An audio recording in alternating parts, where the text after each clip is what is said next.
บายดีตอนเช้าเด้ออัปเดตหมักต้นหมักมังกรสุดหนึ่งไปกินละตอนนี้สุดสองกำลังเป็นหมากบอกไล่ๆพาราเนตมันแล้วมันจับอยู่มันหล่นก็หลายมันหล่นนี่เป็นหมากบ่หลายอันนั้นมันหล่นออกมันบ่ติดหน่วยมันอันนี้มันก็จับอยู่จะได้กินอยู่ดอกตัวนี้ก็ได้กินสุดหนึ่งเอาไปกินละสุดสองว่ามีดอกมีแต่ดอกเดียวหมากกระทันกำลังเป็นหมากยังโบนั่นเถอะใหญ่เยอะนี่หมากสีดากันยังกำลังใหญ่หลาย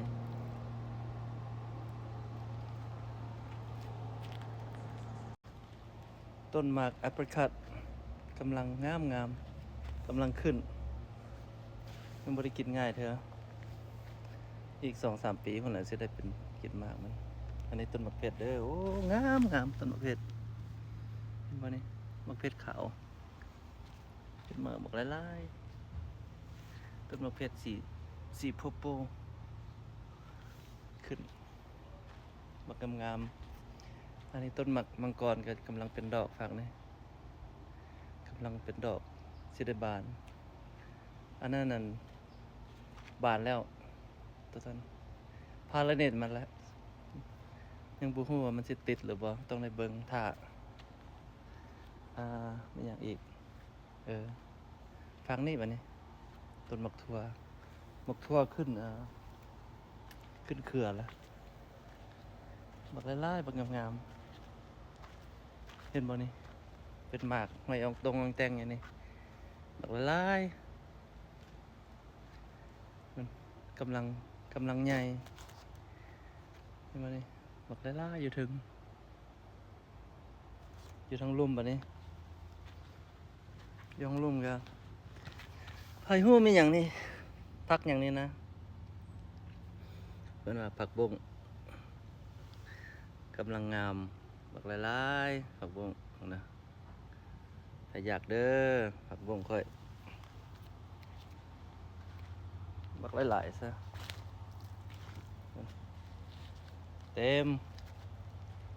อันนี้คือห้านหมักทั่วค่อยอันนี้ต้องได้เฮ็ดแบบนี้ปีกายนี่มันบ่งามปีนี้เฮ็ดแบบสิซื้ออันนั้นเครือมันมาเฮ็ด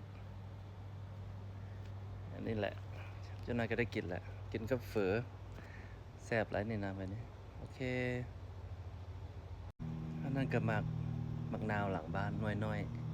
ๆอันนี้เห็นหมากกล้วยสุดแล้วนี่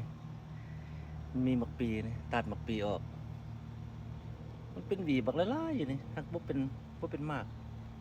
อีกตา1 2 3 4 5 หวี5 หวีเป็นหมากหักสิได้กินอยู่บ่นี่ปีนี้ปีแรกมันหากันได้เป็นอะไรบ่ฮู้ต้องได้ท่าให้มันใหญ่ขึ้นมันสุกสิเอามากินลองเบิ่งสิแซ่บบ่บักหวีบักกล้วยหลังบ้านต้นตำๆอันนี้ก็มักเล่นหลังบ้านเครือมันขึ้นหลายสูงเป็นหมากบักหลายๆทีนี้แหละเด้ออัปเดตหลังบ้านอัปเดตกำลังตอนเช้าดอกเศรษฐีมีแต่ดอกเศรษฐีข้างบ้านนี่ก็หมักลำไยหมักโลเกนย้ายมาตัดหน้าบ้านมันบ่เป็นมากปีนี้หวังว่าปีหน้าสิได้กินว่าตัวนี้แหละมะนาวเหลืองยังไม่ได้เอาลงเถอะยังบ่ฮู้บ่อนไหนสิเอาลงต้นนี้มากกันนะต้นมะเขียบแม็กเชลโมยายังไม่ได้เอาลงนะมี2 ต้น ตัวนี้งามแล้วนี่จะได้เอาไปลงบทไหนบทหนึ่งแล้วนี่นะนี่แหละเด้อหลังบ้านอัปเดตบายบาย next time